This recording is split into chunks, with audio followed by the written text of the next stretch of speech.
करायचं असते तुम्हाला जे काही घरामध्ये प्राप्त होईल जे काही मिळेल ते आपल्या मनाजोगत मिळणार नाही. तुम्ही 100 रुपये मागितले पप्पा 50 देतील. तू जर मम्मीला म्हणली मम्मी मला आज काहीतरी चांगलं द्या ना खायला, बाई आता थांब ना थोडीशी तुझे पप्पा येऊ दे संध्याकाळी पाहू आपण, तरी आपल्या मनाला जे पाहिजे ते खायला कधी कधी भेटत नाही. आता ही ताई हिचा वाढदिवस ही जर म्हणली पप्पा मला 1000 नाही 1200चा ड्रेस पाहिजे, तो 600-700चाच भेटतो.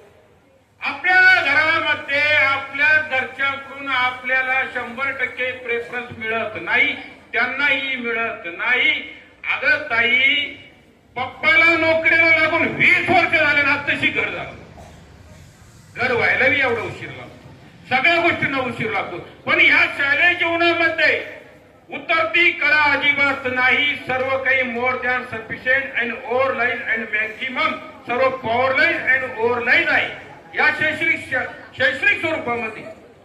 पण घरगुती सांसारिक आणि तुमच्या कुटुंबीय स्वरूपामध्ये जे काही मिळतं ते सगळं मायनॉरिटीला आहे. तुमची जी जी अपेक्षा झाली ती अपेक्षा आई वडिलांकडून पूर्ण होत नाही. आई वडिलांची अपेक्षा त्यांच्या मनातोक्ती होत नाही. तुझ्या वडिलांनी समजा जर मक्का मार्केटला नेली, तिला त्यांना जर वाटलं 2000 रुपये क्विंटल जाईल तर ती 1600 जाईल, बरोबर आहे. तुला जर वाटलं तर मला आज खायला काहीतरी गुलाबजामू पाहिजे होती, ते मिळणार नाही. तू जर संध्याकाळी जर घरी जर गेली आई मम्मी काय जेवायला काय केलं, बेसन भाकर, बेसन भाकर सगळ्या डोक्याला हात.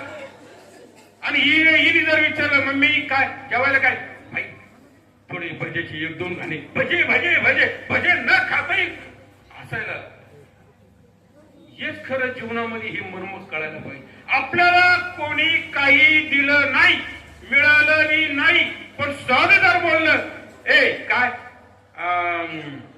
अजून मम्मी नाही ना मला 20 रुपये, आळस आळ असं आळ असं आळस आळ असं आळस आळ.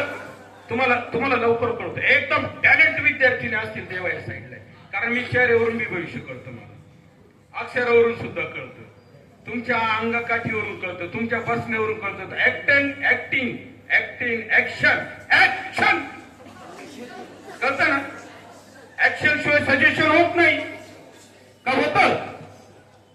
तुमचा जर फोटो काढायचा आहे, फोटो काढताना ऍक्शन असं तो समजा कॅमेरावाला म्हणा, तू जर असं जर केलं याला ऍक्शन म्हणता येईल. अरे मग तुम्ही तुमच्या जीवनामध्ये तुम्हाला सरळपणा यावा, आपल्या जीवनाला काहीतरी अर्थ आणि अर्थ प्राप्त असं जर वाटत असेल ना, तर तुमचं जे सजेशन आहे ना, इम्प्रेशन आहे ना, पोझिशन आहे ना, ते कसं